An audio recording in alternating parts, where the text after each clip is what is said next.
This album was recommended to me by a coworker who, like myself, doesn't have much experience with the police. Um, he was recommended by a friend. He liked it. Now here we are. Um, the album is Zenyatta Mondatta, The Police, 1980.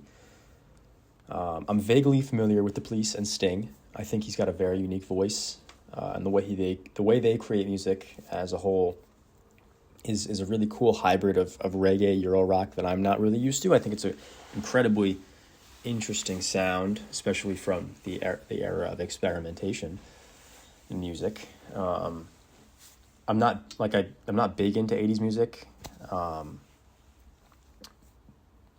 yet, but this album has that stereotypical sound that I mostly associate with that era of music. And that's just me being a naive 23-year-old. To me, the Police are like almost like generic background music that plays in your head when you think of an old movie or something. It's like soundtrack stuff that it's not very distinguishable, as a lot of their music tends to sound somewhat similar in the chorus and the pacing, and just the sound in general. But they kind of keep this album in particular quite diverse and tasteful, if I do say so myself.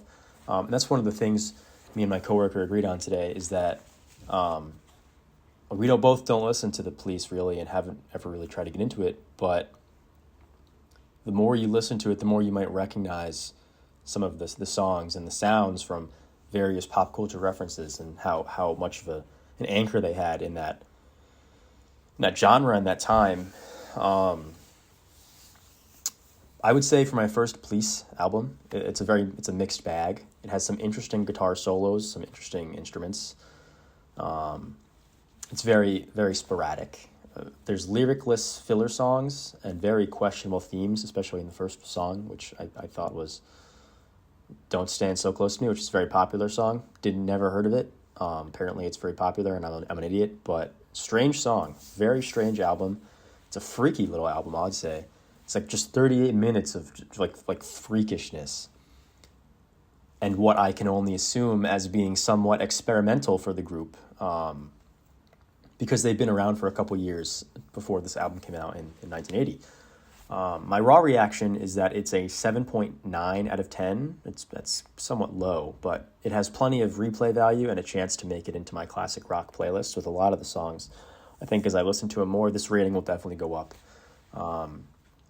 The songs flow really well. I love the transition between Driven to Tears and When the World is Running Down, You Make the Best of What's Still Around. The latter of which, I must admit, sounds very Steely Dan-like. Very Steely Dan-ish. It has Steely Dan lyrics, Steely Dan vocals, similar drum sequences, but no funky little jazz instrumentals. And that's the same with Bombs Away, too. There's a couple songs on this album that do really remind me of Steely Dan. Maybe there's a reason behind this. I'm not well-versed enough to know, but at least give me credit for pointing it out, right? It's got some funk to it as well. Voices inside my head. Sick bass. So it's like I said, it's really a mixed bag. And then some of the lyricless instrumental songs are just really kind of cool. They're just really cool to listen to and to hear, not necessarily with any purpose. It's just like good music.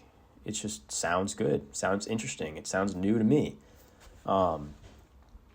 So I guess this with that being said, if they have such few lyrics or none at all, it kind of just lets me make the music on my own in my own head and interpret it in my own way, and I kind of like that. I think that's cool. But just generally, they have that snappy, reggae guitar in many of their songs beyond this album that you're probably familiar with. And that's just my baseline experience with the Police, is just this cool hybrid of reggae, which is really interesting that they're able to implement that as a European rock band. I guess they're not European because they're from England, so they'd be from the UK. My apologies. At the time, though. But anyway, my favorite song is probably this Steely Dan song that I mentioned, the first one, When the World is Running Down, You Make the Best of What's Still Around.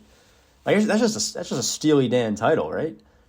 Purely for that reason, I think that's my favorite song. I mean, all of the songs are really good. I don't want to, only like this because it sounds like Steely Dan, which is my favorite band. But I would say I like this because it's such a surprise with each thing. I didn't really know what to expect. All the songs are really good, but I think maybe it was a little too experimental for me to give it anything higher than an 8 as a whole. I don't even really have a least favorite. There's no skips. Maybe Behind My Camel. It just has no lyrics. It's one of the kind of stranger songs that has no lyrics.